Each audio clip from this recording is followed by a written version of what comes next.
tudo bem? Eu sou Ana Laura, fonoaudióloga, pós-graduada em fonoaudiologia hospitalar. E o tema da nossa aula de hoje é a reabilitação das disfasias nos tumores cerebrais e de cabeça e pescoço. Como é que a fonoaudiologia pode contribuir com esse perfil de paciente? Lembrando sempre que nós temos as teleconsultorias, então se você ficou com alguma dúvida ou ficar com alguma dúvida sobre a aula ou algum caso específico que você esteja atendendo, pode enviar sua dúvida para nós, que nós estamos à disposição para te atender. Bom, vamos começar falando um pouco dos tumores cerebrais. Eles têm algumas classificações, né? E uma dessas classificações está em relação à localização desse tumor. Então, nós temos os tumores supratentoriais, que nós chamamos, que eles envolvem os hemisférios cerebrais e as estruturas encefálicas. Então, quando a gente vê, nossa, o paciente teve um tumor no lobo frontal direito, vamos supor, é um tumor que a gente fala que é um supratentorial. E o infratentorial, ele envolve o tronco cerebral, cerebelo e o quarto ventrículo. Em geral, os infratentoriais, eles tendem a ser mais graves, eles tendem a comprometer mais funções do paciente. Porém, depende muito da idade, da extensão, nós vamos ver tudo isso daqui a pouquinho também. Então, nós temos os supratentoriais e os infratentoriais. É muito importante a gente entender sobre essa localização, porque o lugar onde esse tumor ocorre, ele vai influenciar bastante nos comprometimentos que pode gerar para esse paciente no tratamento. Todos os pontos eles vão partir também da localização desse tumor. Então, mediante toda essa situação, em geral, os médicos vão fazer essas tomadas de decisão acerca do tratamento, da melhor hora de iniciar o tratamento, de entrar com cada procedimento e medicação que precisará ser feita. E a gente da fono e da equipe, né, não só a fono, físio, psicólogo, enfermeiro, nutricionista, toda a equipe, a gente fica um pouco mais na retaguarda, esperando o nosso momento de agir com esse paciente. Não é porque imediatamente identificou-se um tumor cerebral naquele paciente que imediatamente a gente já vai atendê-lo, tá? Aí pode acontecer de a gente precisar de uma ação um pouco mais rápida com ele ali, mas pode ser que a gente precise esperar. Então, toda a equipe conversa mediante também essa classificação, nessas classificações tanto de localização, esses 4 graus dos tumores, para que a gente consiga oferecer para esse paciente um melhor suporte.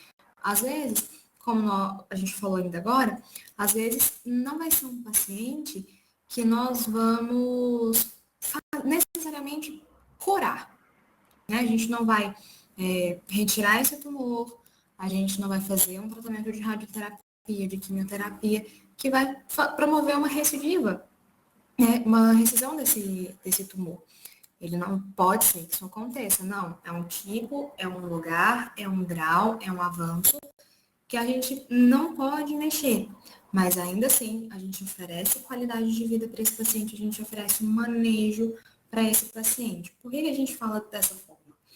Porque, em geral, os tumores cerebrais, eles tendem a ser um pouco mais agressivos e um pouco mais comprometedores para esse paciente, né? Então, às vezes o paciente já descobre que tem alguma coisa já numa fase terminal. Mas não é porque está numa fase terminal que a gente não pode promover uma qualidade boa para essa vida do paciente, né? Então, os tumores do sistema nervoso central, eles são primários em crianças. Então, quando a gente vê algum tumor do sistema nervoso central, em crianças, a grande maioria são tumores primários. Começou ali no sistema nervoso central, tá? A gente está falando do sistema nervoso central, cabeça e pescoço. Nos adultos, existem muitos casos, né, de tumores cerebrais também, primários, mas também uma grande parcela da população vem a ter um tumor secundário, né, que são as metástases. Tem um tumor primário no pulmão e desenvolveu uma metástase no cérebro, um tumor primário no intestino e desenvolveu um secundário no cérebro, um terciário às vezes. Mas é muito mais comum que se tenha essas metástases nos adultos, ainda que se tenha bastante casos de tumores primários. Nas crianças, geralmente são tumores primários. Não é tão comum desenvolver tumores secundários ou metástases no sistema nervoso central com relação às crianças. E o tumor do sistema nervoso central, de cabeça e pescoço, eles são muito variáveis. Então, eles variam muito com relação à localização, com relação a tamanho, a progressão. Às vezes, um tumor numa determinada localização demora-se anos para desenvolver, outros descobrem no mês seguinte, e aí o paciente vem a óbito porque desenvolveu de uma forma muito importante, muito preeminente.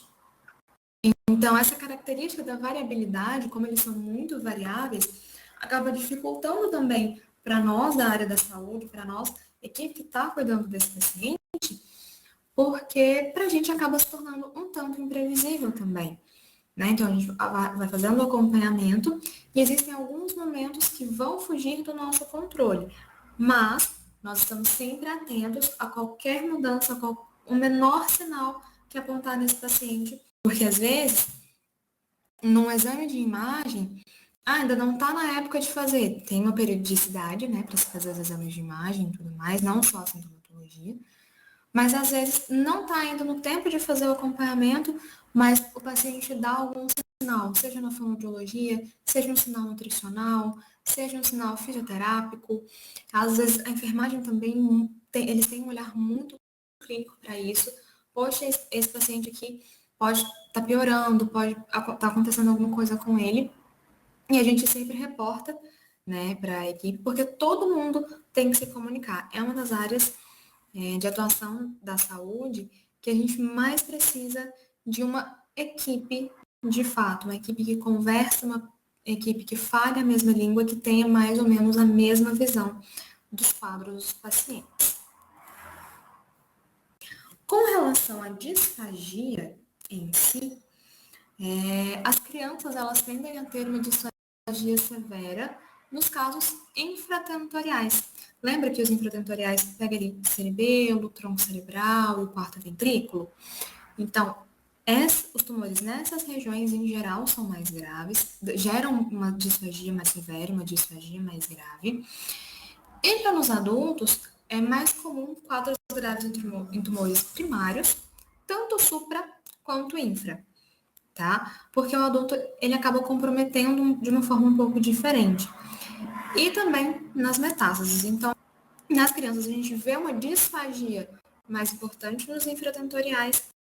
A gente não tem tanta diferenciação. É muito mais grave em uma região. No geral, os infratentoriais, eles tendem a ser mais severos mesmo, com uma difícil reabilitação, tá? Pode acontecer de um paciente que tem um tumor no cerebelo, no tronco cerebral. Pode acontecer de ser um paciente que vai comer via oral?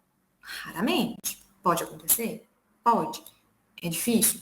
Bastante.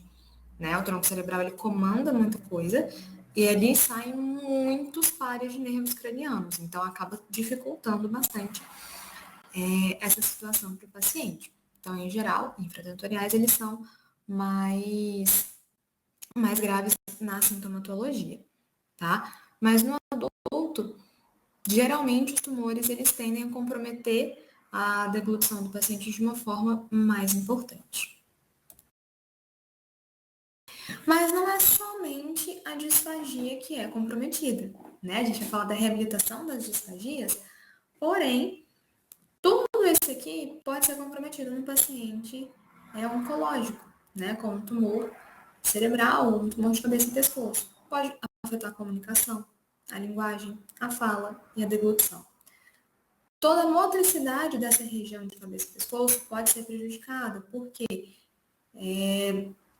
o cérebro, ele envia comandos, primeiro, ele precisa receber, né, As informações, a gente tem que enviar para o cérebro informação sobre sensação, sensibilidade, pressão, temperatura, dor, tudo isso precisa chegar no nosso cérebro para que ele envie um comando motor, né? A gente precisa de uma via aferente e de uma via eferente.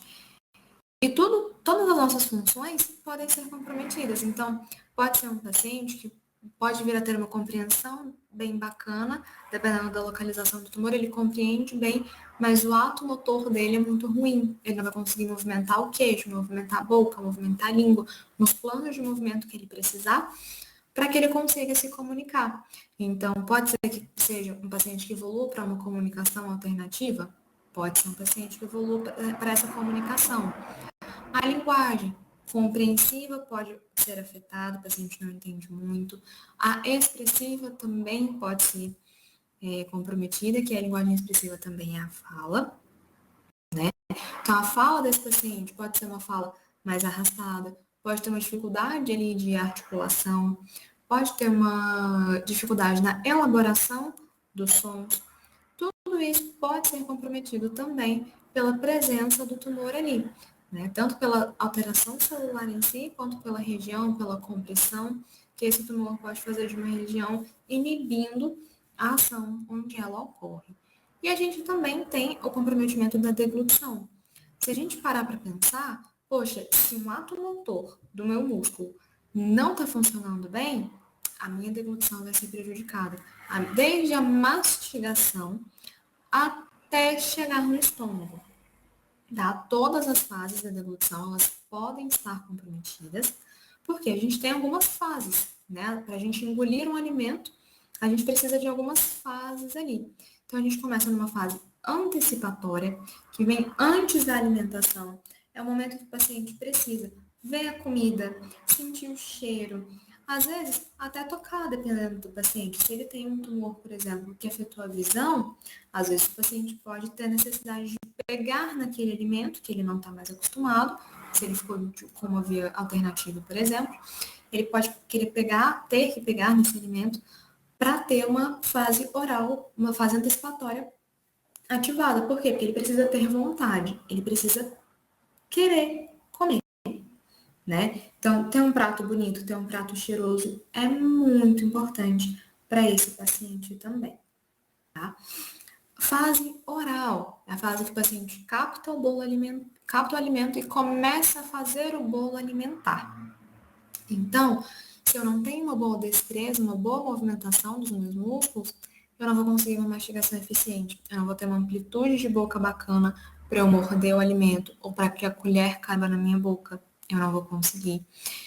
Eu não vou conseguir mastigar, fazer o movimento de abertura e fechamento e de rotação da mandíbula para que eu consiga mastigar de uma forma eficiente. Eu não vou conseguir mastigar, os meus dentes não vão triturar a comida.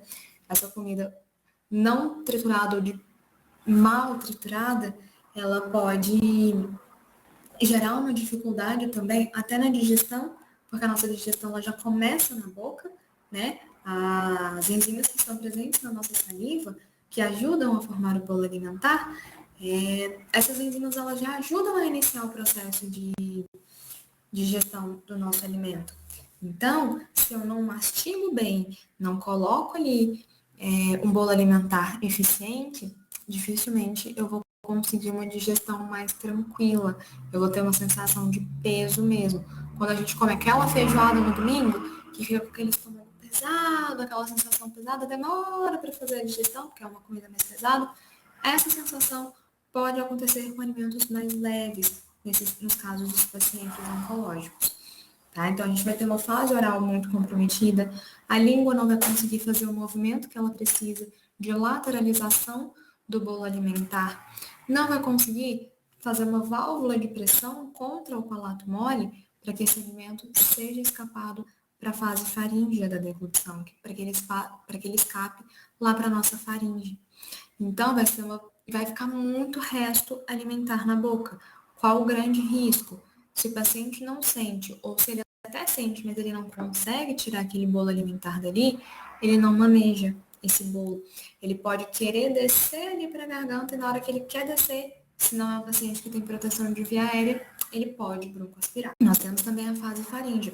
Então, o bolo alimentar saiu ali da base da língua, encostou na base da língua, em valéculas, alguma coisa assim, já chegou ali atrás, né, no palato mole. O palato mole subiu, o alimento passou para a faringe. Na faringe, nós temos uma fase muito importante que precisa de um controle motor muito bom e, principalmente, nos pacientes com tumor infratentoriais, que está ali no tronco cerebral e no cerebelo, são pacientes que com uma disfagia um pouco mais importante, porque fase faringe é uma fase muito delicada da nossa deglutição. Porque o que tem que acontecer na fase faringe? Aquele ciminho no fundo da garganta, a úvula ela precisa subir para fechar ali a passagem para o nariz, para que esse alimento não volte, não tenha uma regurgitação nasal, tá? Para que o paciente não espirre, não escorra o nariz na hora de comer, ele tem que fechar lá bonitinho para esse alimento não voltar. A laringe em si, o pomo de Adão, o gogó nos homens, né, mais fácil da gente ver, a laringe, ela sobe e vem para frente. Então, aqui, quando eu engulo, ó,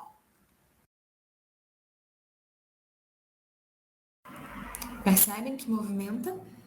Esse movimento precisa acontecer com eficiência. Se eu tenho um tumor, por exemplo, em cerebelo, que minha musculatura vai ficar mais fraca, pode ser que eu não tenha força suficiente para subir essa laringe. Meus músculos supraioides não vão conseguir subir. Essa laringe, ela precisa subir, ela precisa vir para frente para liberar espaço para o esôfago lá atrás. A minha prega vocal fecha, a minha epiglote, que é a nossa tampinha da panela, fecha as pregas vocais. Tudo isso para evitar que o alimento escape para cá. Fez tudo isso, faringe contraiu bonitinha, enviou o alimento lá para o esôfago, aí tudo volta ao normal. A laringe volta para o lugar, o palato mole também para a gente respirar. Nesse momento, é o momento da apneia da deglutição. A gente precisa prender um pouco da respiração.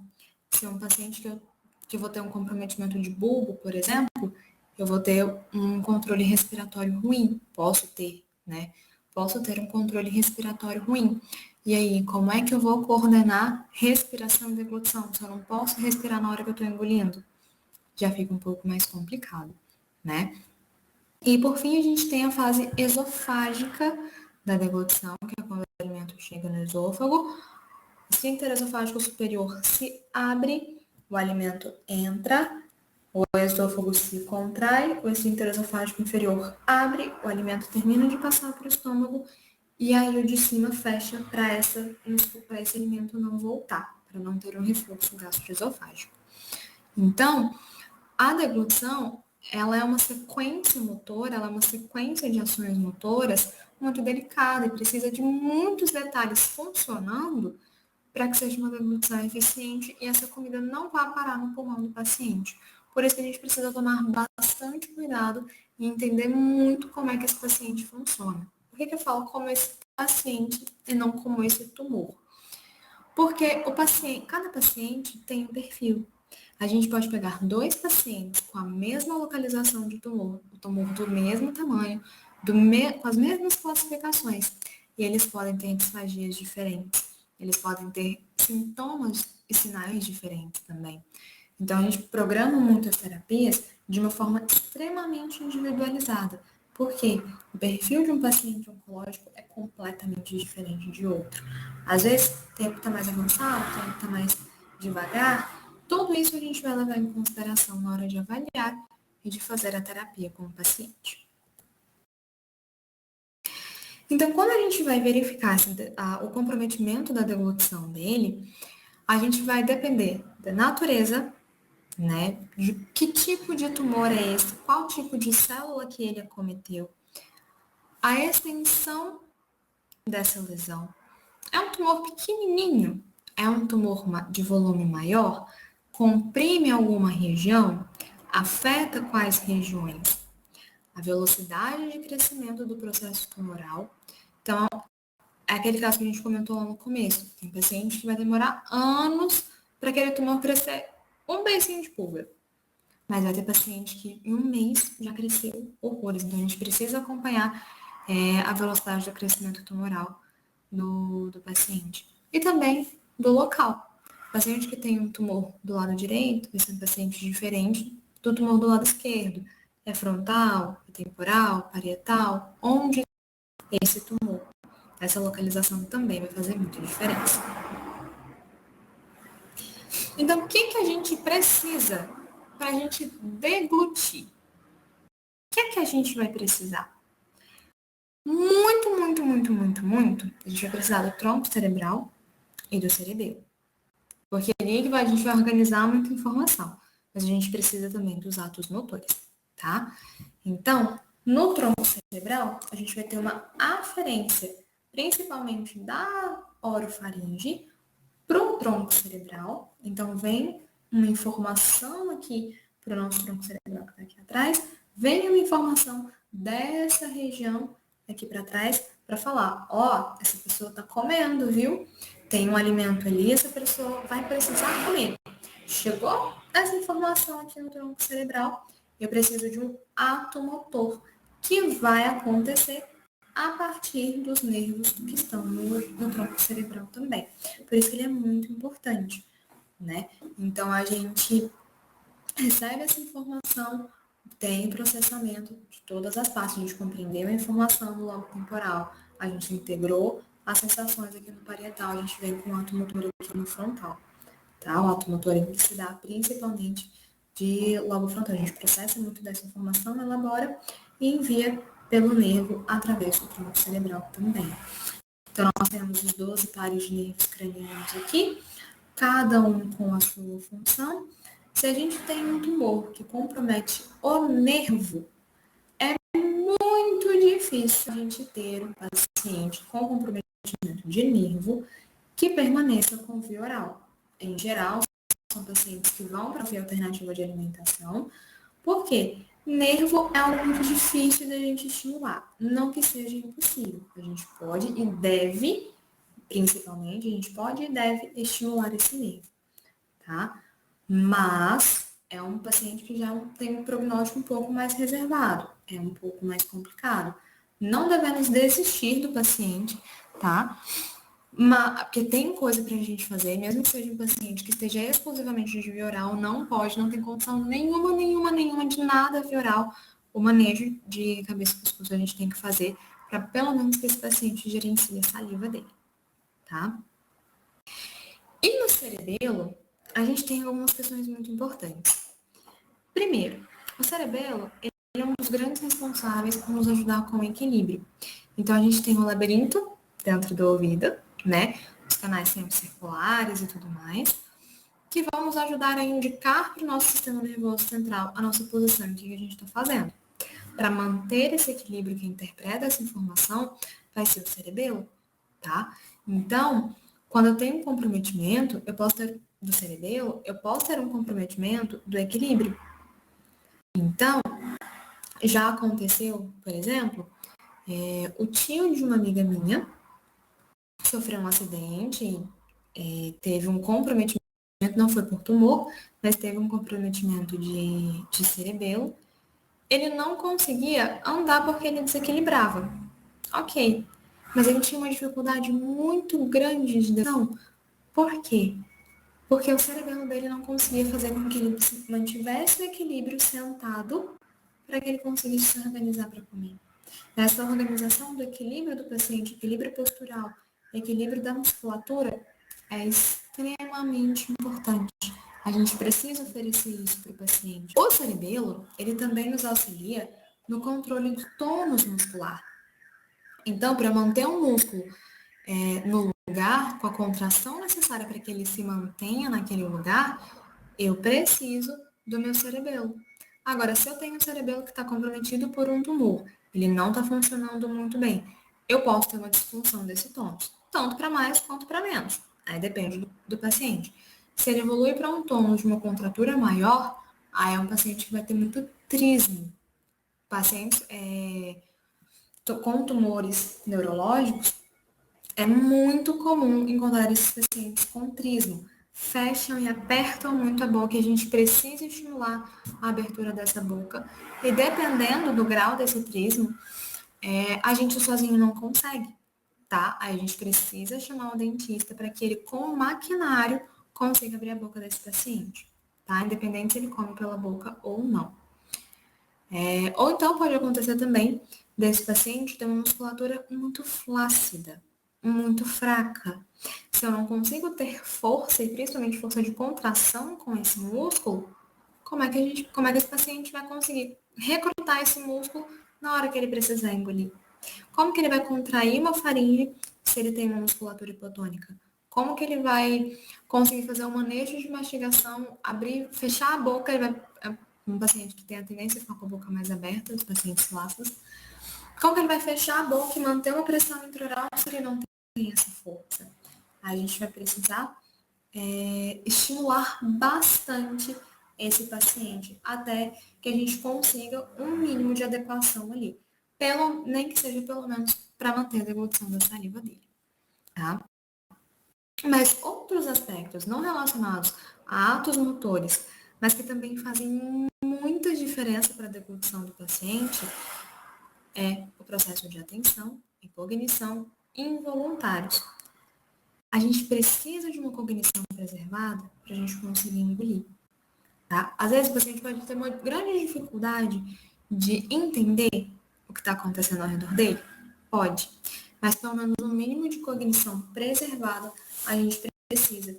E esse processo de cognição e atenção, eles também são feitos pelo cerebelo. E principalmente a atenção e a cognição involuntários. Não é aquele momento que, nossa, eu preciso prestar atenção porque eu estou mexendo a minha mão. Não, é aquela atenção que se eu parar de respirar, vou prestar atenção que eu estou parando de respirar. Mas involuntariamente eu respiro. Isso acontece muito no cerebelo, tá? Esse processamento de informação. E isso pode influenciar muito na hora do paciente deglutir. Porque se ele não está prestando atenção, é o momento perfeito para o músculo falhar quando ele não pode falhar. Então, quando o paciente tem esse tumor do sistema nervoso central, ele vai ter uma disfagia neurogênica, tá? Quando tem um comprometimento da deglutição de nível neurológico. O paciente tem um tumor, mas ele não está no sistema nervoso central, ele não é neurológico, né? Ele está na cabeça, ou ele está no pescoço. Aí a gente vai ter uma disfagia mecânica, a gente vai falar um pouquinho dela também. Aí uma disfagia mecânica, mas quando o tumor está no sistema nervoso central, aí é uma disfagia neurogênica, porque tem um comprometimento neurológico, tá? O tumor de pescoço, geralmente, é uma disfagia mais mecânica mesmo. E, novamente, existe uma grande variedade na apresentação das alterações e do grau das disfagias, né? Então, se a gente parte do pressuposto que o tumor cerebral, ele é um tumor muito imprevisível para nós, a gente também vai ter uma imprevisão muito grande com relação à apresentação das alterações e do grau da disfagia. E como é que eu vou começar com esse paciente? Para a gente falar da terapia, a gente precisa primeiro falar da avaliação. Então, a gente começa com uma anamnese muito bem feita, uma avaliação clínica e, se for necessário, exames complementares. Então, na anamnese desse paciente, eu preciso fazer uma anamnese muito detalhada. É uma anamnese que você vai gastar tempo, tá? Você precisa gastar tempo com o seu paciente e um tempo redobrado, uma atenção redobrada, se for um paciente de tumor neurológico, tá? Então, a gente vai ver qual a queixa do paciente ou do familiar, se esse paciente não é um paciente que se comunica, a gente vai ter que conversar com o cuidador, com o médico, com a família, para a gente construir o histórico desse paciente. Qual que é a queixa? Ele tá engasgando com tudo? Ele tá fazendo pneumonia demais? Não, ele até engole bem, mas ele perdeu tanto peso. Qual é a queixa desse paciente? Qual é o histórico médico? É um tumor primário? É um tumor secundário, uma metástase? Qual a localização? Onde estão os exames de imagem? Qual a medicação que esse paciente está tomando? Como é a rotina desse paciente?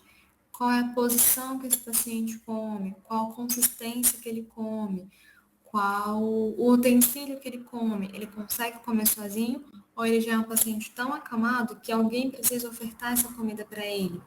A gente constrói todo o histórico do paciente desde o primeiro dia de sintoma dele, tá? A gente precisa ter muita atenção com cada detalhe da vida desse paciente, porque cada detalhe vai contar. A gente precisa observar e analisar o nível de alerta durante a avaliação. Isso na anamnese a gente já começa a ver. A gente chegou para ver o paciente, seja no leito do hospital, seja no home care, seja no seu consultório. O paciente chegou, a gente já começa a avaliar o paciente dali. É um paciente que está com nível de alerta bacana, ele está se mantendo acordado, é aquele paciente sonolento, que mantém 2 segundos de atenção e dorme de novo.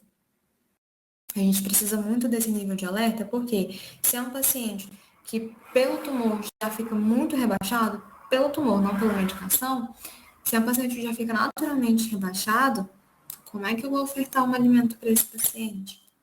Se a gente parar para pensar, quando nós estamos gripados, a gente já tem uma baixa.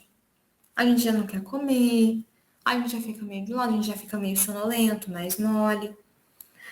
Pacientes com tumores neurológicos podem ter, não é que tem, mas eles podem ter um nível de alerta, um estado geral um pouco mais rebaixado. A gente vê qual que é o basal desse paciente, se está normal ou não, se é suficiente ou não, para que eu, pelo menos, inicie uma avaliação direta com ele, tá? Nível cognitivo também. Eu preciso ver como que esse paciente entende, o que ele entende, se ele entende, se ele compreende comandos, se ele expressa alguma coisa, se é um paciente que ainda tem uma fala preservada, ou se ele só compreende, ou se ele não compreende, não fala nada, ele só fica acordado, mas ele não interage, não está presente ali, faz as coisas só no automático. Se tem episódios de engasgos antes, durante ou depois da deglutição, qual é o histórico respiratório desse paciente? Vamos começar lá do mais grave para o mais tranquilo, né? É um paciente que precisou de uma ventilação mecânica invasiva? É um paciente que precisou de uma traqueostomia? Ele ainda usa uma traqueostomia ou não? Esse paciente precisa de auxílio de oxigênio? Ele tem muitos episódios de aspiração, de pneumonias? Como que está esse histórico respiratório? A gente avalia a respiração também desse paciente, tá? Qual é a postura de repouso? Tem paciente que vai ficar sentado, tem paciente que vai ficar deitado. Como que geralmente esse paciente está no repouso? Como que esse paciente fica para comer na hora da refeição? E qual é a via de alimentação desse paciente? É um paciente que está de sonda e a gente vai tentar tirar? É um paciente que está de sonda, seja ela qual for, nasointral ou gastrostomia, jejunostomia ou outra. É um paciente que tem algum tipo de sonda e a gente não vai tirar essa sonda, mas a gente pode tentar uma via mista, a gente não vai tirar essa sonda e não pode nem pensar numa via mista, vai ser só um manejo ali da saliva, um saborzinho, o paciente não vai nem chegar a engolir.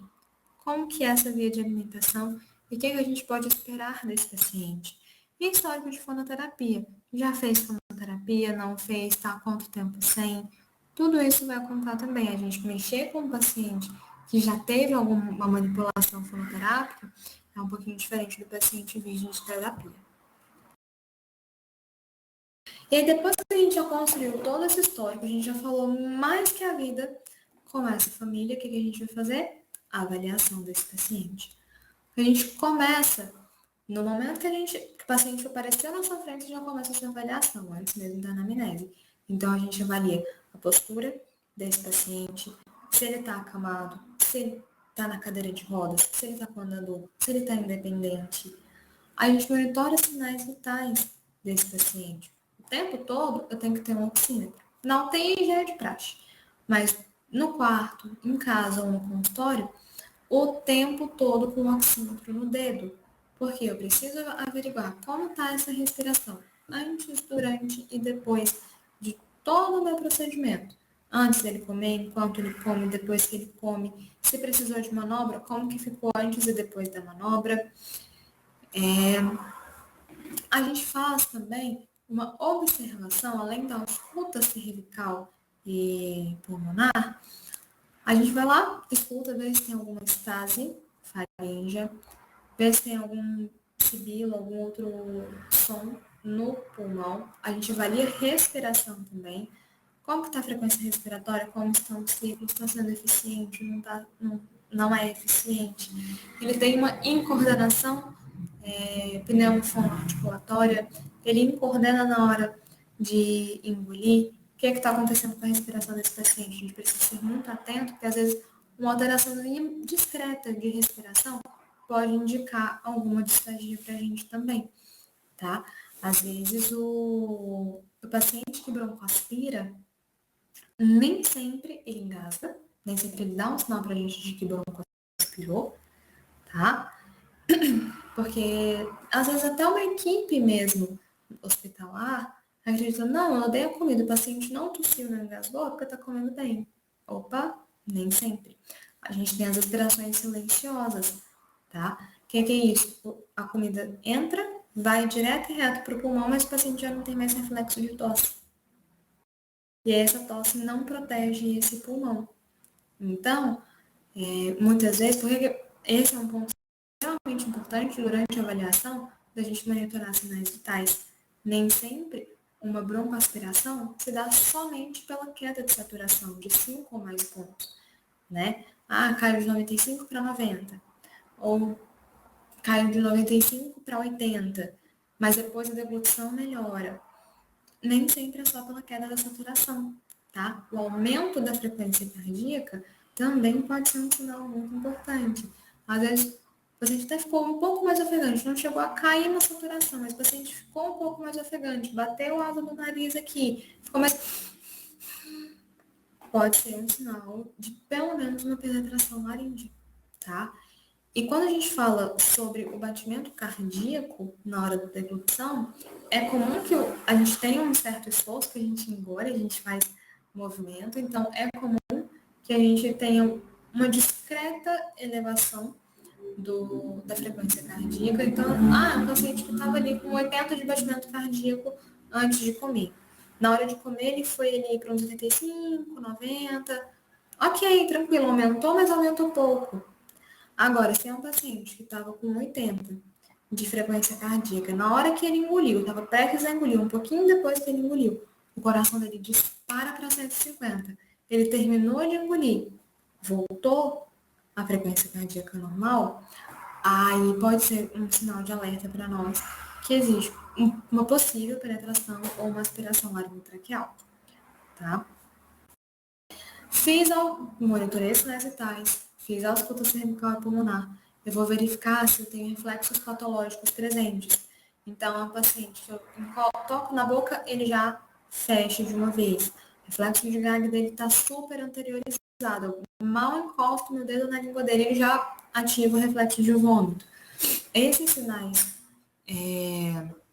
esses reflexos patológicos, eles vão precisar ser inibidos. A gente vai desestimular esses reflexos para o paciente. E eles são muito importantes, porque às vezes um trismo que acontece, um reflexo muito exacerbado, pode indicar uma gravidade do tumor e pode indicar também uma mudança no quadro do paciente, tá? Pode, não quer dizer que vai, mas pode. Tá, verifiquei os reflexos patológicos desse paciente. E os reflexos fisiológicos? Eles estão presentes? Ou os fisiológicos que precisariam estar ali, eles estão ausentes? É um paciente normal, não tem nenhum tumor. Eu vou estimular o lábio, esse paciente vai sentir.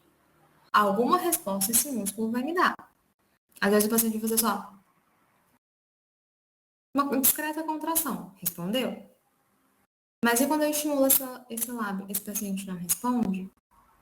Eu tô ali cavucando a língua do paciente. Ele não sentiu nada? Raspei a bochecha desse paciente. Ele não foi com a língua? Ou então, eu tô ali estimulando a língua do paciente. Ele não ativa reflexo de vômito? Eu posso colocar meu dedo inteirinho dentro da boca do paciente, ele não ativa nenhum reflexo de vômito. Ou então, eu coloco um pouco do alimento na boca dele, eu coloco lá atrás, no mais atrás que eu consigo, e ele não ativou a deglutição, não deu vontade de engolir. Não deu vontade de engolir porque o volume está pouco, porque o músculo não dá conta ou porque ele não sentiu estimulação. Isso a gente também verifica com o paciente. A gente vai ver sensibilidade peri e intraoral. Então, a gente vai fazer toques, diferença de toque, de textura, de temperatura, de pressão. Tudo isso de fora e de dentro, para a gente entender o quanto esse paciente sente. Se ele não está sentindo, a gente pode se valer muito de uma crioterapia, de uma alternância de estímulos, com variedade, né? Para a gente ressensibilizar essa região. E a gente vê como que o músculo está no repouso, qual é a postura de repouso desse músculo, se é um músculo hipertônico ou hipotônico, e como que está a movimentação. É um paciente que consegue movimentar, e como que está essa movimentação? Tem uma amplitude boa? Tem uma força ok? Consegue realizar o movimento com destreza? Tudo isso a gente vai avaliar. Vocês repararam que até aqui eu não utilizei alimento? Eu estou só verificando se eu tenho condição de ofertar algum volume para esse paciente. Aquela hora, eu falei aqui do reflexo fisiológico, principalmente se o reflexo da deglutição ele é ativado. Esse reflexo da deglutição, eu vou avaliar, né? Apesar da deglutição não ser de fato um reflexo, mas eu disparo a deglutição com a saliva. Aí eu vou ver se 2 ml da minha saliva, que é o que geralmente a gente engole, eu vou ver se esses 2 ml já são suficientes ou se esse paciente é um paciente que precisa acumular, fazer uma cialostase, não é cialorreia, uma cialostase, ele acumula a saliva aqui para que ele consiga engolir, perceber e engolir depois. Tá? A gente faz isso primeiro com saliva e se o paciente tiver condição, a gente avalia uma via oral. E aí, para a gente chegar nessa avaliação de via oral, eu preciso ver, é um paciente que vai ter condição física que eu realize essa avaliação com ele? Será que ele consegue? Será que ele vai conseguir ficar sentado? Ou vai ser um paciente com um comprometimento do equilíbrio? Será que ele vai conseguir ficar sentado? Se ele não ficar sentado, pode existir alguns casos do paciente precisar comer deitado, mas é muito difícil e com muito cuidado, tá? Não é usual, não é comum. Mas pode acontecer, tá? Um caso ou outro ali, muito raramente, pode acontecer. Mas ele tem essa condição física de receber uma via oral? Ele tem uma condição cognitiva de fazer isso? Um mínimo de cognição esse paciente tem para que eu possa ofertar uma via oral? Porque se for um paciente muito sonolento, passa a maior parte do dia com mais sono do que com fome, é preferível que a gente passe uma sonda nesse paciente para garantir o estado nutricional dele e que a gente maneje, né, uma via oral quando esse paciente tiver um estado de alerta de cognição condizente com uma via oral. Não, Ana, ele tem condição física, ele tem condição cognitiva de fazer uma via oral, da gente pelo menos testar. Qual a consistência e a viscosidade? Você vai começar pelo líquido fino? Você vai começar pelo pastoso? Pelo sólido? Em geral, a dieta líquida pastosa é uma das mais seguras para o paciente. Mas tudo depende. Se é um paciente que vai ter um tumor na língua, aí uma consistência mais grossa ou uma consistência branda, já vai ser mais difícil para ele. Aí vale a gente fazer com líquido. Mas a gente pode começar com o pastoso se o paciente tem condição para tal. Temperatura, de preferência uma temperatura diferente da temperatura de dentro da boca, tá? Pode ser para o quente, pode ser para o frio. Em geral, o frio tem uma percepção melhor, tá? Em geral, o frio é uma opção melhor para a gente avaliar esse paciente. E que tipo de utensílio? A gente vai dar garfo, colher. Não usem seringa, pelo amor de Deus. Seringa não é fisiológico. Seringa não está nem perto de ser algo que a gente está acostumado com alguma coisa na nossa vida. Em nenhum momento a gente precisou comer com seringa. Claro que se você está numa região que não vai ter condição, Ana, é a única coisa que eu tenho aqui. Aí a gente vai precisar adaptar, ok? Mas ofertar uma comida para o paciente na seringa não é o ideal, porque o paciente perde muito do controle. Quem vai controlar ali o tanto que vai colocar é o cuidador, é a pessoa que está ofertando para o paciente aquilo, não é o paciente que regula.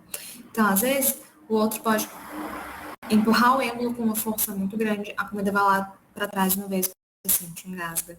Ou então vai tão de pouco em pouco que demora até ter um volume suficiente para que ative a deglutição desse paciente. Então, a gente geralmente utiliza uma colher, de preferência de metal, se for possível. Porque o metal, a gente pode mudar a temperatura dele, uma colher de plástico nem tanto. Então, a gente pode também mudar a temperatura da colher e ajudar na percepção desse paciente, tá? Tanto para sensibilidade quanto para força. Se eu pego a colher, comprimo os lábios do meu paciente, porque ele não está conseguindo fechar muita boca, e eu faço esse movimento, eu posso ajudar no tônus muscular desse paciente e promover uma própria percepção melhor para ele também. Então, qual vai ser o nosso grande objetivo da reabilitação? Adequar da melhor forma as funções da musculatura. Por que eu coloco adequar? Porque nem sempre vai ser possível a gente promover uma via oral segura para esse paciente.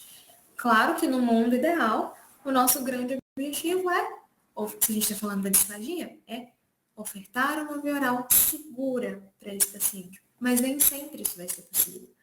Tem paciente que ele não vai, de forma nenhuma, pode fazer o que for, que o comprometimento dele é um nível tão grande, que ele não vai poder uma via oral. Então, a gente precisa adequar a função dessa musculatura. Tentar fazer essa musculatura ser funcional para a comunicação. Se não for possível uma comunicação via oral, a gente vai para uma comunicação alternativa. Manter essa musculatura no lugar correto, para que ela possa se manter no estado num tônus adequado e esse paciente conseguir pelo menos gerenciar a saliva dele e manter toda a sensibilidade em dias, porque esse paciente precisa de sensibilidade também. E a gente pode fazer essa reabilitação através da terapia indireta ou da terapia direta. Na terapia indireta, o que a gente vai fazer? A gente vai melhorar a disfunção. Então, o paciente que não consegue manter a boca aberta, ele está com um trismo muito grande. A gente vai estimular. Uma forma que a gente pode fazer isso com abaixadores de língua. A gente vai colocando, a gente coloca aqui pela lateral do paciente, não coloquem de frente. Sempre que vocês forem estimular a abertura de boca de um paciente com trismo, nunca vão de frente, porque eles não vão abrir a boca. E se eles abrirem, eles vão quebrar o abaixador de língua, ou então vão morder a colher de metal que vocês estão querendo colocar. Então, coloquem pela lateral. A gente está aqui, venha pela lateral, vai até no fundo do dente. O meu vai um pouquinho mais para trás que eu tenho siso. Então, você vai até o último dente. Achou lá no finalzinho do paciente, você vai dar uma batidinha ali, ele vai tender a começar a abrir. Ele começou a abrir, você coloca a espátula entre a arcada de cima e a arcada de baixo. Vai ficar ainda aqui. Vai acontecer isso aqui, e aí cada dia mais a gente vai colocando tanto de um lado quanto do outro, tá? E aí a gente vai colocando cada vez mais abaixadores de língua para estimular essa abertura. Mas como eu falei, existem pacientes com um trismo muito importante. Então, se for viável e possível para você, para sua equipe, para a família do paciente, podem chamar o dentista, que às vezes só o maquinário deles que vai ter a força necessária. Às vezes o trismo é tão grande desse paciente que nem fazendo essa estimulação a gente consegue. Então, a gente vai melhorar essas disfunções, inibir os reflexos patológicos, promover os reflexos fisiológicos, melhorar os reflexos fisiológicos, proteger via aérea. Esse paciente pode não comer mais nada pela boca, mas a gente precisa proteger via aérea. Como que a gente protege via aérea? Manobras da deglutição, manobras de limpeza. Aspiração, se for um paciente de traqueotomia, a gente pode aspirar também para evitar o acúmulo de secreção. E muito ambu. A gente, junto com o pessoal da fisioterapia, nós somos duas profissões que vão usar bastante o ambu, e a gente pode proteger via aérea com isso. Como? Melhorando a tosse do paciente. Quanto mais forte a tosse. Nossa, Ana, mesmo o paciente que está em coma, mesmo o paciente que está em coma, ele precisa de um mínimo de reflexo de tosse, tá? Pacientes entubados já é uma situação um pouco diferente, né? Ele não vai tossir, ele vai ser um paciente aspirado e tudo mais. Mas a gente precisa dessa proteção de via aérea, tá? Se for um paciente traqueostomizado, já é mais tranquilo mesmo em coma da gente trabalhar, porque a gente pode decanular um paciente em coma, então não tem problema. Conferir para esse paciente um controle motor oral. Mesmo que ele não use esse controle para comer, ele precisa usar esse controle para manejar saliva. Principalmente se for um paciente com uma disfunção muito grande da produção de saliva, produz saliva demais, que aí vai ser a diarreia, ele está produzindo saliva demais, ele não consegue manejar, ele não está sabendo o que ele faz, a gente vai ajudar esse paciente a controlar essa motricidade para que ele possa ou cuspir o excesso de saliva ou que ele engula, de preferência engula, toda a saliva que ele produzir, tá? Estimular os reflexos fisiológicos, a gente comentou. Aumentar a adução da musculatura, principalmente nos pacientes hipotônicos, né? A gente viu que o paciente pode ter uma disfunção do tônus muscular, e tendo essa disfunção do tônus, a gente precisa promover cada vez mais a contração, o fechamento dessa musculatura. Então, a gente pode fazer isso através de exercícios de resistência, né? Primeiro, a gente promove a contração desse paciente, fazer um exercício ali de contração, recrutar essa musculatura. Muito válido aqui utilizar a eletroterapia. A eletroterapia quando o paciente é consciente e ele vai fazer essa contração muscular, tá? Para a contração muscular, é preciso que o paciente tenha vontade, tá? Ele queira fazer o movimento para que a gente possa ajudar. Adequação para iniciar uma terapia direta. Eu preciso regular essa musculatura para que eu possa pensar numa terapia direta. Porque na terapia indireta não há oferta de volume alimentar. Eu posso fazer um manejo de sensibilidade. Então, eu pego ali uma colher suja de algo quente, depois de algo frio, passo na cavidade oral do paciente, vou lá e limpo. Esse paciente não engole, não tem volume, tá? Na terapia direta, eu vou direcionar os exercícios que eu vou fazer para a função, principalmente função de comer e de falar, se for possível. Também vou promover proteção de vias aéreas, principalmente porque, como na terapia direta eu tenho oferta de volume alimentar, aí eu preciso mais ainda promover essa proteção. Então, a tosse tem que estar muito em dia, a sensibilidade tem que estar em dia, e é um paciente que precisa saber e conseguir fazer manobras de proteção. Então, deglutir com a língua entre os dentes, deglutir com a cabeça baixada, com a cabeça virada para o lado ruim, com a cabeça virada para o lado bom, deglutição com esforço, posso fazer essas manobras de limpeza e de proteção, tá?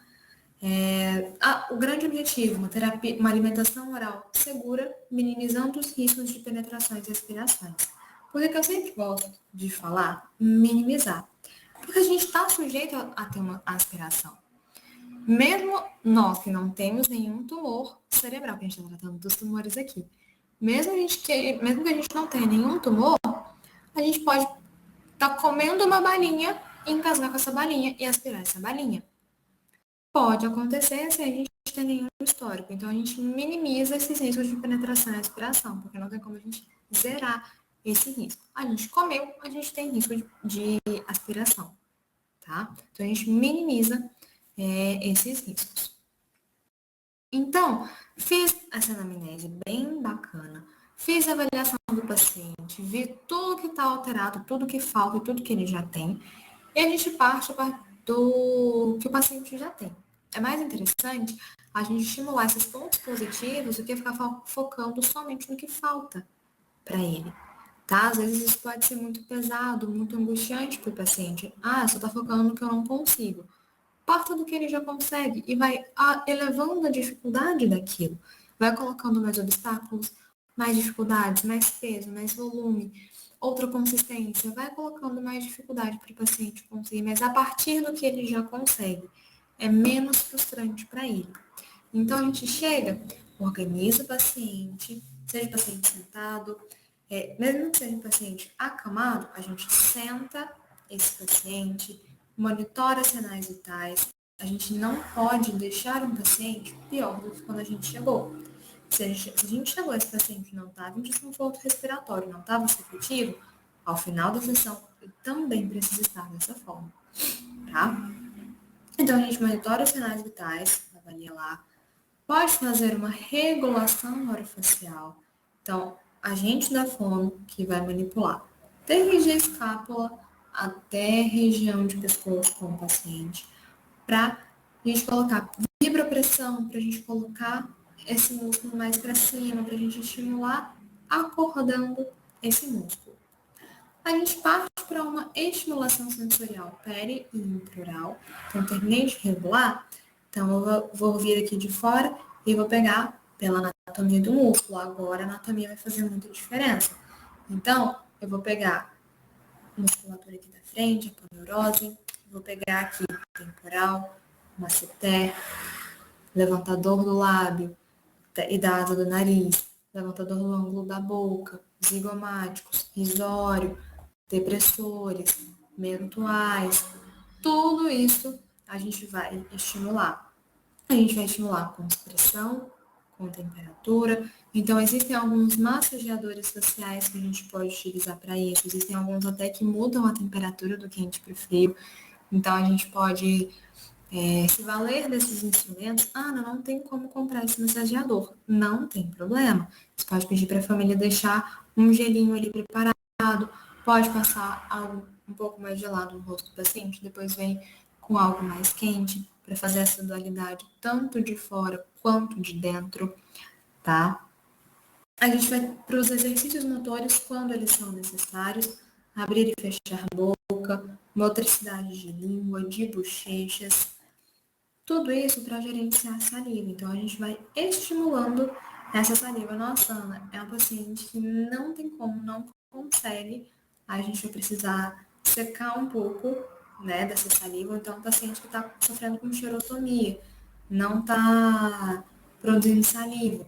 Aí a gente vai estimular essa salivação.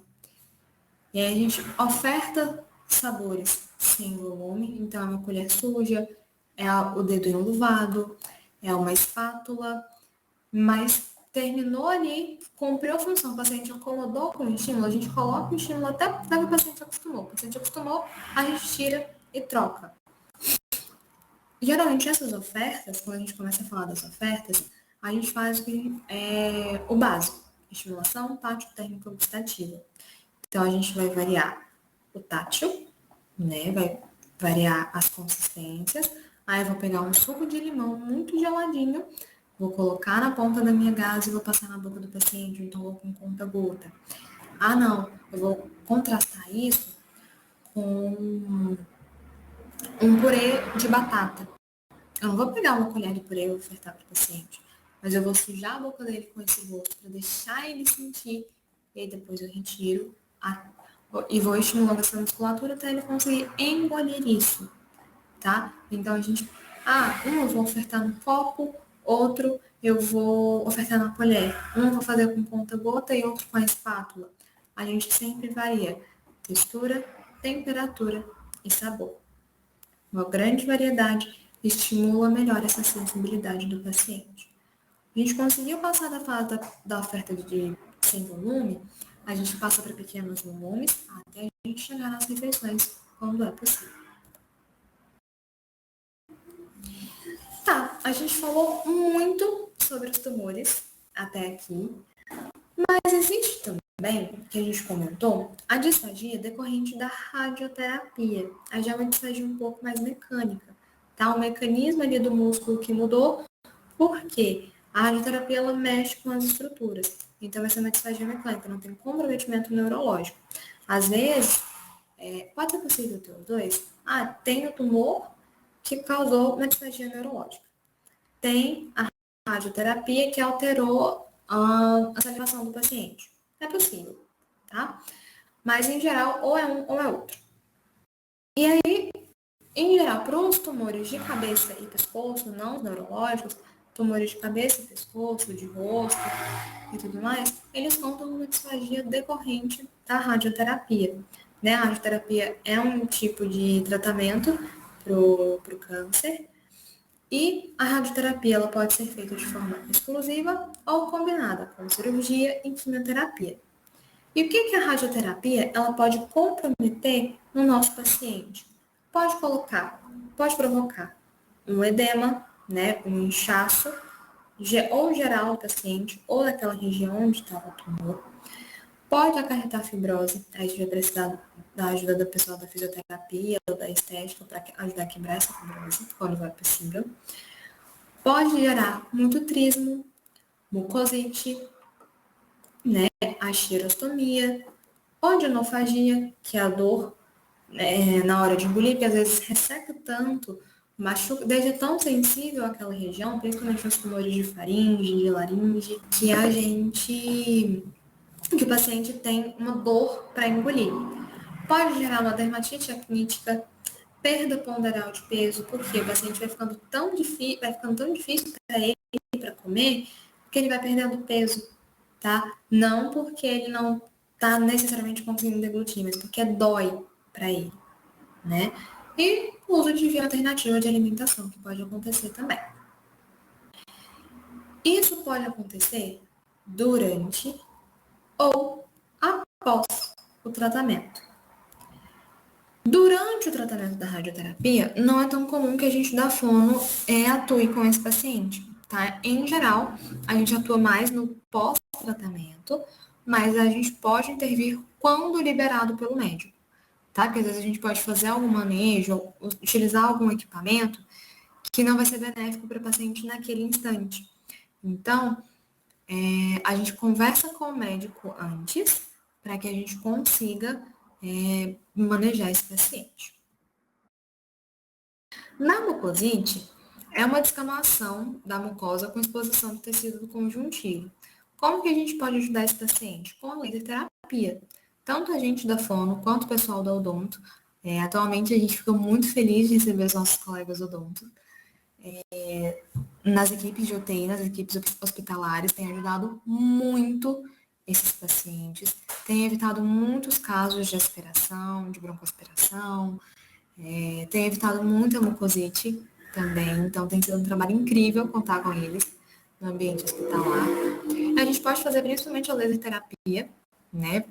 Dependendo do caso, pode ser necessária uma intervenção medicamentosa, mas a laser terapia ajuda muito na cicatrização e no alívio da dor desses pacientes. A radioterapia, ela tem uma tendência muito grande a promover uma xerostomia, né? Então, ao passo lá no tumor cerebral, geralmente os pacientes têm uma cialostase ou uma cialorreia, ou acumula muita saliva porque não está engolindo, ou produz saliva demais, desregula a produção de saliva, e a gente precisa secar essa saliva, ou a gente ensina o paciente a engolir, promove mais deglução para esse paciente. Ou a gente entra com um chá de salve, pode ser benéfico para ele também. O laser pode ajudar, ou então a gente pode utilizar medicação, mediante autorização do médico. A gente conversa com o médico para ele passar uma medicação para secar essa saliva. Em casos extremos, a gente precisa retirar a glândula salivar, tá? Mas só em casos extremos. No paciente que está fazendo a radioterapia, pode ser o inverso. Pode causar xerostomia, que é quando diminui a produção salivar, então a boca fica muito seca. Uma boca muito seca é uma boca com uma maior tendência, ela promove mais mucosite, ela tem mais mucosite, né? E o que a gente pode fazer com esse paciente? Pode machucar mais a boca na hora de comer? não vai formar o bolo alimentar direito, esse paciente não vai conseguir engolir direito, ele vai precisar de um líquido ali durante a deglutição dele. E aí essa combinação de consistências, essa mistura de consistências pode ser prejudicial para ele. Então, o que a gente vai fazer? A gente vai estimular essa saliva da forma que a gente conseguir. A gente pode utilizar o laser para estimular essa salivação. A gente pode utilizar alimentos cítricos que vão promover uma produção salivar melhor. A gente pode, em casos extremos, nossa, tudo que a gente tentou, manobra, massagem, estimulação com alimento, tudo isso a gente tentou, não conseguiu. Aí nós podemos fazer uso da saliva artificial. Em geral, a saliva artificial é igual a espessante. Tem que ser a última opção que a gente tem para o paciente. Ele não pode, a saliva artificial não pode ser a primeira cartada que a gente tem. Por quê? É artificial, não é fisiológico, não é uma produção do nosso corpo. Vai ajudar, vai funcionar demais. Para o paciente que precisa, é excelente, é uma alternativa muito boa. Mas a gente precisa fazer com que essa seja a última opção, porque o paciente pode estranhar, não é natural desse paciente. Então ele pode tender a estranhar sim, tá? E a radioterapia pode acarretar até mesmo em alterações ósseas, pode deixar uma estrutura óssea um pouco mais sensível, um pouco mais frágil, principalmente composições ósseas mandibulares, tá? Então, pode ser que a gente tenha ali uma osteoporose decorrente da radioterapia, infecções e osteoradionecrose, dificuldade da cicatrização e principalmente comprometimento da ATM, que é essa articulação que a gente tem aqui na boca, que a gente abre, ela tá bem aqui na frente do ouvido, quando a gente abre e fecha, a gente consegue sentir o movimento dela. E se a gente tem um comprometimento da ATM, a gente vai comprometer muita coisa. Então, a gente vai comprometer abertura de boca, vai ser uma abertura de boca limitada. Esse paciente não vai conseguir abrir e fechar, mas ele também não vai conseguir rodar essa mandíbula da forma como ele precisa, né? Porque precisa mastigar de um lado, precisa mastigar do outro, porque mastigar de um lado só é errado, não pode. Mastigar dos dois lados ao mesmo tempo, também não pode. Tem que ter uma variação ali para que esse paciente consiga fazer da forma correta. E se eu tenho uma dificuldade de cicatrização, um comprometimento da ATM, essa minha função de mastigação também vai ser alterada. Mas não só a mastigação, a fala também, porque eu preciso movimentar muito a minha boca para que eu consiga fazer os sons da fala, né? Então, percebam o quanto de alteração a gente tem pela ATM. E também, o que a gente vai fazer com essa ATM? A gente vai estimular a abertura de boca, sempre compreendendo o limite do paciente. Limite físico e limite de dor, tá? Não vai adiantar eu forçar a abertura dessa boca se, à medida que eu tô abrindo, esse paciente urra de dor. Não, a gente vai fazendo manipulações digitais, a gente vai estimulando essa abertura, vai fazendo manipulação digital dessa região, principalmente controlando a dor desse paciente. Não é só também, assim como nos tumores cerebrais, não é só a disfagia que aparece nos pacientes com pós-radioterapia. A gente pode ter também a disfonia. E o que a disfonia vai gerar para a gente? Primeiro, pode comprometer a comunicação desse paciente. O paciente disfônico, rouco, ele vai se esforçar muito para falar. Esse esforço não é benéfico. Porque quanto mais eu já tenho um esforço acontecendo ali, quanto mais eu forço, mais eu pioro o quadro do meu paciente, tá? E uma voz rouca, eu posso promover uma penetração, uma aspiração laríngea, a depender de como está essa deglutição do paciente. Por quê? Se eu tô rouco, tá passando um ar ali, tá um rouco soproso, tá passando um ar por ali. Então, essa prega vocal tende a não fechar 100%, ela vai ter um pouquinho de espaço. Então, eu posso ter uma alteração vocal, não só na fala, mas também na deglutição. Né? Depois da deglutição, eu confiro a qualidade vocal do paciente, eu posso encontrar uma voz molhada, eu posso encontrar uma voz mais rouca, e isso pode ser um indicativo para a gente de uma possível penetração e aspiração laringotraqueal. Mas não só, a gente atua muito mais no pós-radioterapia, mas não só nessa fase a gente atua. Então, na pré-radioterapia, antes de começar o tratamento, a gente vai fazer orientação. A gente vai falar para esse paciente como que essas estruturas vão ser modificadas, quais as alterações ele pode encontrar e o que ele pode fazer enquanto a gente não começa o nosso tratamento, o que a gente pode fazer para ele minimizar essas sensações ruins que vão causar a radioterapia. Durante o procedimento da rádio, a gente vai minimizar riscos. Como eu falei, não é tão comum que a gente atue durante a radioterapia, durante o tratamento da radioterapia, porque é um paciente que está muito mais sensível e a gente pode acontecer de ter uma broncoaspiração. E se tem uma broncoaspiração, já é um corpo que está mais fragilizado, é mais difícil para esse corpo se recuperar. Então, é um momento que a gente dá uma segurada ali na terapia, mas no pós-radioterapia, aí a gente nada de braçada com esse paciente. Aí a gente tem muito trabalho para fazer.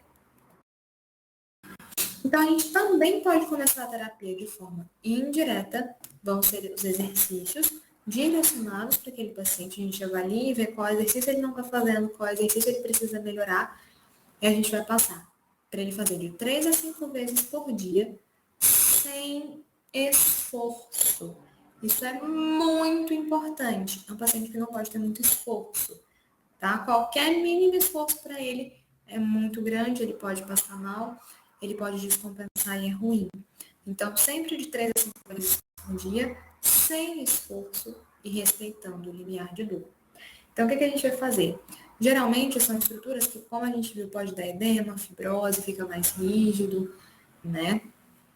Então, a gente vai fazer uma manipulação cervical, fazer todos os movimentos com o pescoço, para a gente liberar essa região para o paciente, fazer exercícios de órgãos fonoarticulatórios, testa, olhos, bochechas, boca, língua, tudo de cabeça e pescoço, órgãos fonoarticulatórios, a gente trabalha também exercício de MO simples mesmo, tá? Simples combinado, enfim, mas a MO pura em si. E também manipulação laríngea. A gente pode fazer exercícios de voz, melhorar a disfonia, melhorar a qualidade vocal desse paciente, promover uma qualidade de voz melhor, consequentemente uma deglutição melhor também. E já na terapia direta, a gente vai fazer dependendo da necessidade do paciente. Se ele tem necessidade, ele pode, aí a gente vai fazer essa oferta de alimentação para ele, né? Então, o que vai acontecer na terapia direta vai muito da necessidade do paciente.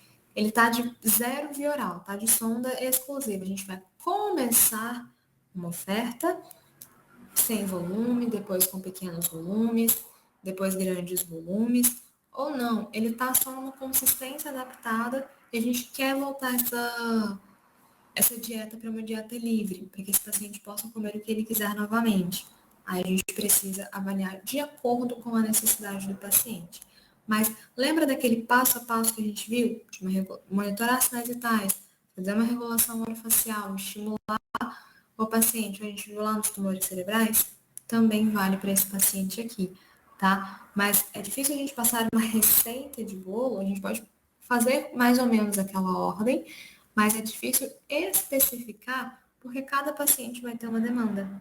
Eu posso ter um paciente que vai precisar que eu feche a boca dele, outro paciente vai precisar que abra. Tem paciente que eu não vou nem precisar mexer nessa parte de boca. A parte dele que eu preciso mexer é a língua. Então, a gente avalia cada paciente, cada caso. Então, a gente vai adaptar as consistências para esse paciente no início, para depois a gente ir retirando essas consistências adaptadas, né? A gente vai fazer manobras, tanto manobras posturais, manobras de proteção, manobras de limpeza, controle de quantidade e modo de oferta. Às vezes, para o paciente comer uma manobra postural, nunca deitado, tá? Salvo raríssimas exceções, não dê comida para o paciente deitado, tá? Então, sentar o paciente é uma manobra postural. Mas será que essa postura, será que ele assim, ele consegue? Ou será que é um paciente que está com uma escária ali em cóccix e ele não vai conseguir ficar assim? Mas se eu adaptar um pouquinho para ele não sentir dor, um pouquinho só de lado, eu adapto essa postura dele e eu já consigo oferecer. Será? Avalie isso com o seu paciente. Aí eu vou pegar uma colher e vou colocar um pastoso. Estou começando com um pastoso com ele. Eu não vou encher a colher, eu vou encher um terço só da colher e vou oferecer devagar. Esperei o paciente engolir. Depois que ele engoliu, aí eu oferto novamente. Se eu ver que precisa desse paciente fazer uma manobra de limpeza, mesmo que seja um pigarro, engolir de cabeça baixa, virar para o lado ruim, virar para o lado bom, para estimular, sempre com acompanhamento. Será que eu vou precisar fazer isso? Avalie com o seu paciente todas essas manobras. E proteção de via aérea. Estimula muito cooptação de pregas vocais. Melhore muito a qualidade de voz do seu paciente. Tá? E sempre, sempre, sempre, independente de qualquer coisa que aconteça, discuta com a equipe. Não trabalhe sozinho, tá? A gente da fono não é herói de ninguém, assim como o médico não é, assim como o nutricionista não é, mas todos juntos somos, tá? Aí sim nós seremos salvadores da pátria, né? Então a gente tem que ver o aspecto psicológico desse paciente, o quanto o psicológico afeta o emocional, o afeta o físico desse paciente. Às vezes é um paciente que está tão emagrecido pelo tratamento que ele não consegue se ver no espelho, ele não consegue comer, ele não tem vontade, ele não tem apetite, ele está inapetente. A gente vai precisar trabalhar essa autoestima. Como que está o emocional, o sentimental dos cuidadores desse paciente, porque mexe muito com a família toda, não só com o paciente, né? Então, como que está o cuidador? É um cuidador externo? É um cuidador interno? É pai, mãe, filho, esposo, esposa? Quem é que está cuidando desse paciente? Como que está esse aspecto psicológico do cuidador, né? Como que está a nutrição desse paciente? Poxa, eu estou fazendo aqui o meu trabalho de definir via, de definir consistência, mas o que está acontecendo está sendo nutricionalmente eficiente para esse paciente? Esse manejo nutricional está ok? Ou ele está perdendo peso? Ele não está ganhando peso, ele está estagnado? Como que a gente pode ajudar esse paciente? O que esse paciente precisa mais de macro ou de micronutrientes para que eu possa tentar adaptar uma consistência dele para isso, sem que a gente precise entrar com outras medidas. Quais as medicações? Como que a gente vai ofertar essa medicação? Essa medicação pode ser passada pela boca, ou a gente tem que diluir, ou a gente tem que macerar esse comprimido, ou a gente tem que partir para uma outra alternativa que não seja de via oral. Como vai ser o manejo desse paciente? A gente precisa verificar isso com a equipe de enfermagem, com a equipe dos técnicos, ver o que a gente pode fazer por esse paciente, como que a gente pega, como que a gente auxilia, como que a gente deambula com ele. Tudo que a gente pode fazer, os exames físicos, a medicação, o tratamento, discuta, converse com o médico, sentem todos e conversem em prol do paciente, né? Para a gente entender melhor o que está acontecendo, quais são os nossos objetivos, o que a gente precisa melhorar, o que a gente vai deixar como está. Cada passo, cada planejamento precisa estar entrelaçado. Eu não consigo proteger uma via aérea se a fisioterapia não me ajudar a cuidar do pulmão desse paciente. Esse paciente não vai conseguir sarar a escária dele se a nutrição não conseguir regular a alimentação dele, porque se ele não tiver energia nem para ele viver, como é que ele vai ter energia para cicatrizar? Então a gente precisa de um bom manejo nutricional. A nutrição vai depender da nossa afirmação. Pode ou não pode pela boca? Percebem? Tudo isso vai estar junto, tudo isso precisa estar junto. A gente, como equipe, a gente funciona muito mais para esse paciente do que cada um sozinho, tá? Então, lembrando mais uma vez, pessoal, nós temos as teleconsultorias. É só você entrar no site do Telesaúde e enviar a sua dúvida, que nós estamos à disposição para atendê-los. Essa foi a nossa aula de hoje. Muito obrigada.